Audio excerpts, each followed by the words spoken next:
Hi, I'm David Spencer and welcome back to Gardening with Bugs. I know it's been a long time since I made a video. I appreciate so much all of you subscribers and people that have given feedback because really this is just sort of something I do for fun.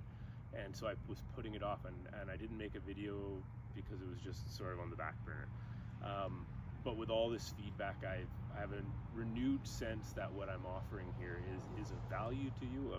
Maybe it's entertaining, but I know that there's a ton of information that I have from my career about biocontrol at the commercial level and about research at sort of the federal levels and government levels, and trying to bridge that gap and getting that information to you, the home grower or the local farmer, small scale farmer. So welcome back. I'm really hoping to get a ton of good content out this year. And one of the reasons why, or another reason why I'm so encouraged is I'm standing here, you can probably hear them, on this farm we've acquired. So part of it's a sheep farm, but I got a bunch of pasture land where we're putting up some commercial greenhouses, but also an area where we're gonna do kind of a hobby farm, and we're gonna do it from scratch. The best part about that is it's ground zero for a problem that so many of us have been dealing with over the COVID period, which is turning kind of pasture land or grasses into what we're hoping is a very productive sort of farmland or garden. But with that, there's so many ground pests. To name one, wireworms, especially here on Vancouver Island, it's a horrible pest. They're in high numbers. Their numbers are increasing for some reason.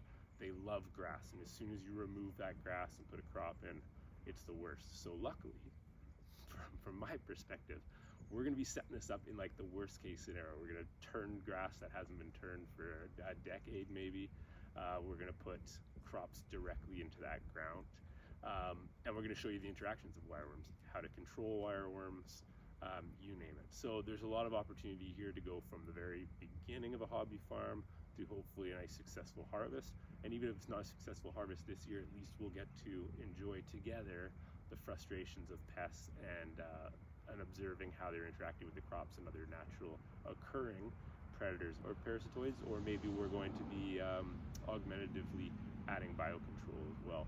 But through this, we'll have a ton of opportunities to show you all the rest. Some of the videos, we might redo some of the videos about specific pests now in different crops in a different setting, and you can kind of see for yourself how those are different or maybe more relevant to yourself. And we're gonna look at a whole bunch of different crops as well. So I think we got tons of opportunity. I'm really excited to get started again this year. So thank you and welcome back to Gardening.